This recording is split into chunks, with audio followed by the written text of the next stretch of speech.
od juče, odnosno od prekjuče, od četvrtka, se ovde u Acibadem Sistini odvija prvi sastanak za genitourinarnu rekonstruktivnu hirurgiju u organizaciji Acibadem Sistini Beogradskog centra za rekonstruktivnu hirurgiju.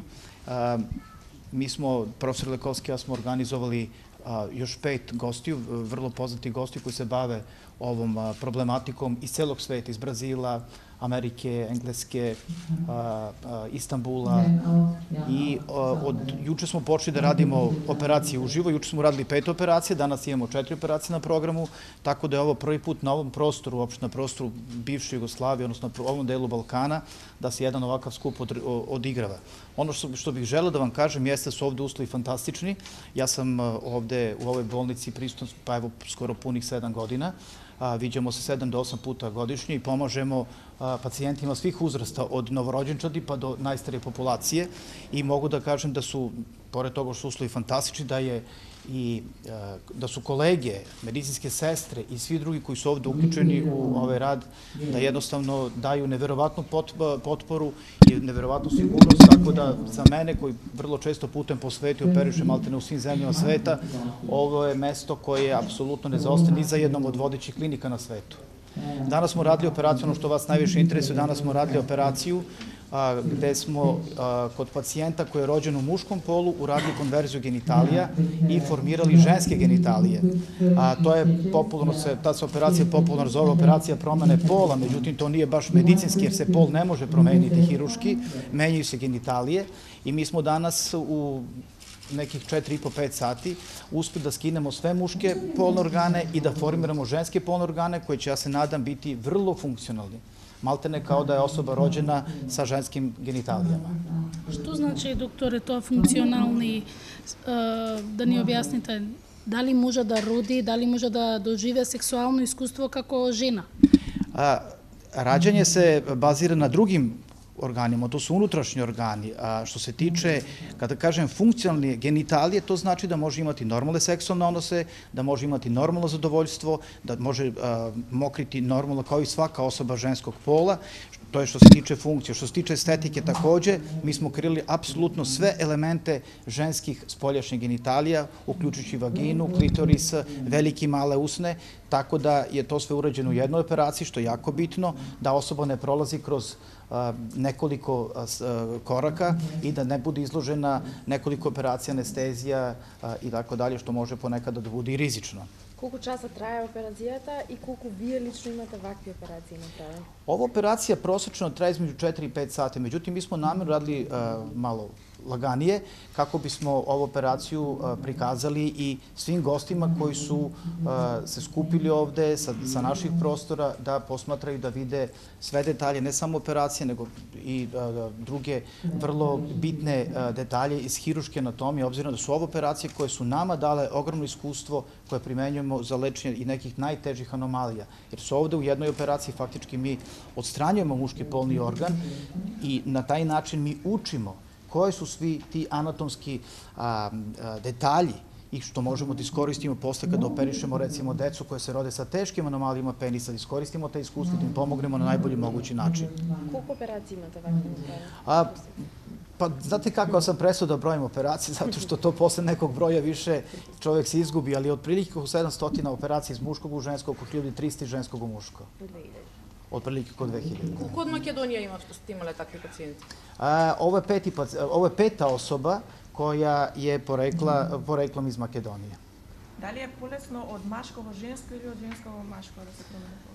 Nije polesno ni jedno ni drugo. I jedno i drugo ima svoje tajne, svoje zamke i svoje trikove, ali dobro je, ako već upoređujemo, dobra je stvar da su ove operacije od muškog u žensko na neki način lakše zbog toga što u jednoj operaciji skoro u preko 90% slučajeva postižemo kompletno zadovoljstvo. Ne zadovoljstvo hirurško i zadovoljstvo hirurga koji radimo ove operacije, već zadovoljstvo pacijenta, što je za nas najbitnije. Докторе, кога веќе ги правите операциите, значи од женско во машко, како се доформува машкиот полов орган кај идниот маш? Mi tu imamo dve vrste operacije, odnosno operativnih tehnika.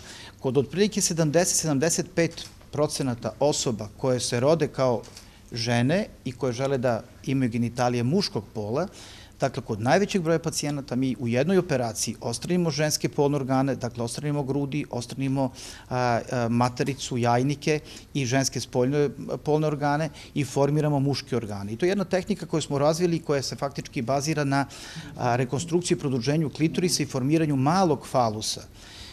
Kod onog drugog dela, dakle kod manjeg dela, kod 1/4 osoba koje su, kod transrodnih osoba, mi imamo zahtev da napravimo muški polni organ, dakle falus koji odgovarajućih dimenzija kao i polni organ bilo kog genetski rođenog muškarca.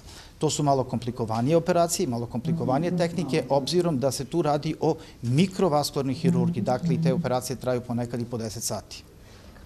A što prethodi pred operacijata hirurška? Zato što je vjerojatno poslednji proces, psihološki testovi, sve to ono što je... Mi imamo, kada radimo tranziciju iz jednog pola ka drugog polu, mi imamo nekoliko vrsta tranzicije. Jedna je tranzicija koja je reverzibilna, dakle to je onaj proces gde se osoba jednostavno koja se osjeća osobom suprotnog pola, on jednostavno počinje da se oblači u garderobu suprotnog pola, da se ponaša, da govori u svom licu jednine kao onom suprotnom polu i to je ta neka, da kažemo, reverzibilna. Imamo delimično reverzibilnu tranziciju i ona se bazira na korišćenju isključivo hormona. Dakle, osobe počinju da uzimaju hormone suprotnog pola, dobijaju seksualne karakteristike i karakteristike tela, kao recimo ženske osobe koje počnu da dobijaju bradu, dublji glas i tako dalje, ili muške osobe koje faktički gube bradu, kojima počnu da rastu grudi. I to je ta takozvana parcijalno reverzibilna. Imamo na kraju i reverzibilnu tranziciju, to je završna faza, a to su one osobe koje ispunjavaju uslove da budu podvrgnute hirurškoj rekonstrukciji genitalija. Dakle, to je nepovratna konverzija. A što se tiče te irreverzibilne, ona je, kažem vam, završni stepen i ona može da se obavi tek ukoliko je osoba pravilno praćena od strane minimum 2 psihijatra u periodu od minimum 1,5 godina i ukoliko na hormonskoj terapiji minimum 1 godinu dana. Dakle, to je neki proces koji se dešava negde 2 do 2,5 godine posle početka praćenja ovih osoba koje pokazuju želju, koje pokazuju afinitete da promene svoje genitalije u genitalije suprotnog pola.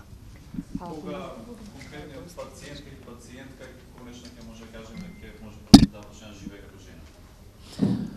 Ova transrodna osoba će biti u bolnici otprilike 4 do 5 dana, dakle ovde će biti pod našom kontrolom 4 do 5 dana.